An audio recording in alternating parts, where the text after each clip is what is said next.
Islamophobia ini sekarang menjalar di tengah-tengah kaum muslimin di Indonesia. Orang Islam takut dengan Islam, ya. Sementara ada di medsos itu, ya kan?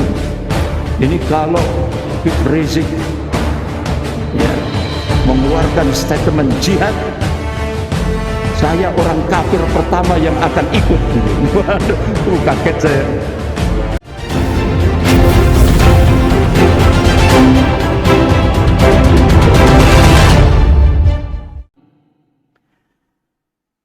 Dua tokoh inilah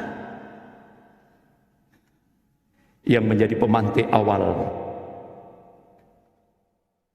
bangkitnya semangat jihad fisabilillah di jantungnya Khurasan, yaitu Afghanistan. Jadi yang pertama Syekh Abdul Azam rahimahullah. Beliau lahir 1941, wafat insyaallah dalam keadaan syahid karena mobilnya dibom. Itu tahun 1989. Setelah kematian beliau, akhirnya Uni Soviet di bawah pemerintahan Presiden Gorbachev langsung angkat tangan menyatakan kalah menghadapi mujahidin Taliban. Jadi beliau memberikan satu statement. Sesungguhnya sejarah Islam tidaklah ditulis melainkan dengan darah para syuhada, dengan kisah para syuhada, dengan teladan para syuhada. Jadi komitmen Syekh Abdul Azam terhadap Islam sangat tinggi sekali. Jihad sudah menjadi filosofi hidupnya. Sampai-sampai beliau diminta untuk mengajar di Universitas Islam Madinah, beliau tolak. Di Universitas Ummul Qura ditolak, di Jeddah tolak, Al-Azhar ditolak. Beliau tetap berangkat dari Palestina menuju jantungnya Khurasan, yaitu Afghanistan. Jadi kalau dulu pada masa Rasulullah untuk menghancurkan dua adidaya, yaitu Persia dan Romawi, Rasulullah memberi amanah pada seorang sahabat pemuda yang umur 18 tahun, Usamah bin Zaid bin Harithah. Alhamdulillah diberi kemenangan oleh Allah Subhanahu wa taala sampai pada masa Khalifah Umar bin Khattab radhiyallahu anhu. Dua khalifah Abu Bakar dan Umar menang. Nah, kekinian Allah pilih sabab lagi, pemuda lagi untuk menghancurkan Uni Soviet, ya kan? Yaitu Syekh Abdul Azam.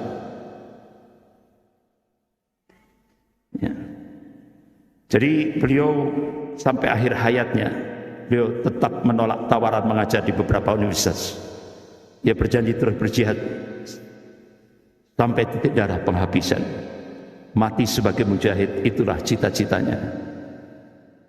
Dan murid-murid beliau di Indonesia yang begitu banyak, ya, itu mendokumentasi muhadarah beliau selama beliau mentarbiyah di Baitul Ansor, sehingga jadilah buku ini ada dibuat kecil-kecil, judulnya Tarbiyah Jihadiyah yang diterbitkan oleh Jazirah. Itu 16 jilid. Kecil-kecil ya. Ada yang tebal-tebal, itu 3 jilid. Yang tebal-tebal. Ya ini 3 jilid ini, jilid 1, 2, 3. Terus ada yang dibuat kecil, ya kan? Dibuat lebih tipis lagi, itu 16 jilid. Masya Allah, itu muhadarah beliau langsung selama peperangan menghadapi Uni Soviet. Beliau terus melakukan tarbiyah jihadiyah kepada mujahidin seluruh dunia, termasuk dari Indonesia. Ya, yang sekarang murid-muridnya ditangkapi semua, ya, oleh Densus 88 masuk di Malang. Bapak-bapak, ibu-ibu yang dirahmati Allah, beliau seringkali memberikan statement jihad bukan terorisme. Beda sekali, sangat berbeda. Sampai beliau memberikan satu ungkapan, apakah mereka bisa mengembalikan sejengkal saja dari tanah Palestina hanya dengan ucapan-ucapan kosong belaka? Sesungguhnya dinullah, ad-dinul Islam ini tidak akan menang hanya dengan omong kosong belaka. Dan negeri-negeri Islam juga tidak akan terjaga hanya dengan pantun, lagu dan syair serta lainnya. Makanya jihad itulah solusi, dan itu yang dicontohkan oleh Rasulullah kan dua, dakwah dan jihad, tidak ada yang lain. Dakwah dan jihad itu yang dicontohkan oleh Rasulullah SAW.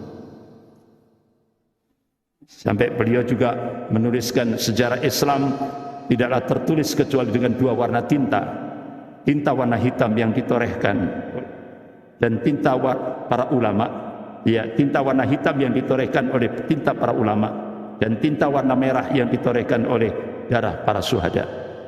Ini.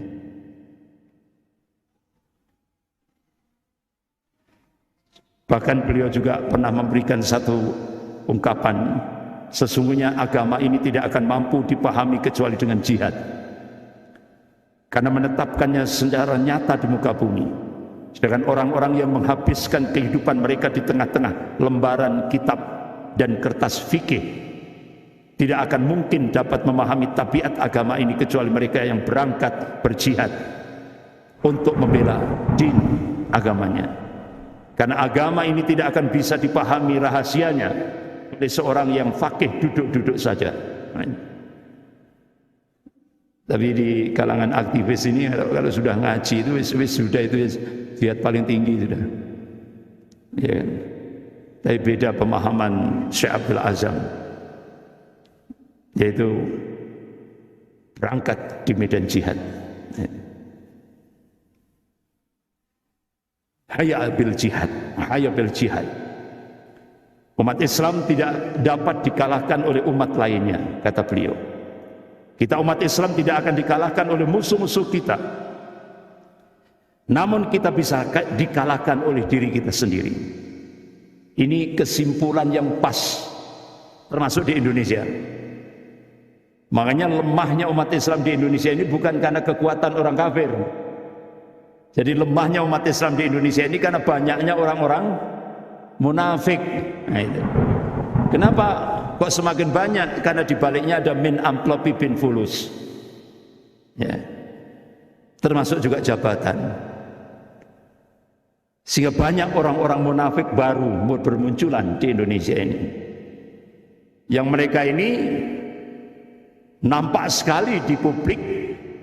Mereka menggerakkan Islamophobia. Jadi dia seorang muslim, sholat, puasa, zakat, haji, umrah berkali-kali, tapi dia takut terhadap Islam. Itu Islamophobia. Ini sekarang menjalar di tengah-tengah kaum muslimin di Indonesia. Orang Islam takut dengan Islam, ya kan? Sementara ada di medsos itu, ya kan? Ini kalau Habib Rizik, ya, mengeluarkan statement jihad, saya orang kafir pertama yang akan ikut, gitu. Kaget saya. Ya, jadi ada di medsos itu orang kafir itu, pemuda kafir, kafirnya kafir, bukan kafir dhimmi. Jadi dia kafir harbi itu, ya. Masih punya ini kemauan seperti itu kan luar biasa. Jadi kalau Habib Rizik mengumandangkan jihad, dia orang kafir pertama yang akan ikut berjihad. Luar biasa ini, ya. Jihad tidak boleh ditinggalkan sampai hanya Allah saja yang disembah, diibadahi. Jihad akan terus berlangsung sampai kalimat Allah ditinggikan. Jihad sampai semua orang tertindas dibebaskan. Jihad untuk melindungi kehormatan kita dan merebut kembali tanah air yang dirampas. Jihad adalah jalan untuk mencapai kejayaan yang abadi. Jihad hanya dengan silah, senjata, tidak dengan negosiasi. tidak dengan perundingan damai, tidak dengan dialog. Mati itu jauh sekali, karena itu matilah di medan perang. Jadi saya masih ingat semboyannya Kiai Maksum, Pondok Pesantren Al-Islah Bondowoso, tokoh ikon 212 itu. Beliau masih di kursi roda dengan infus. Beliau berangkat ke Jakarta ikut 212. Beliau punya semboyan, lebih baik mati di medan tempur daripada mati di atas kasur. Jadi beliau akhirnya wafat dan di medan perjuangan.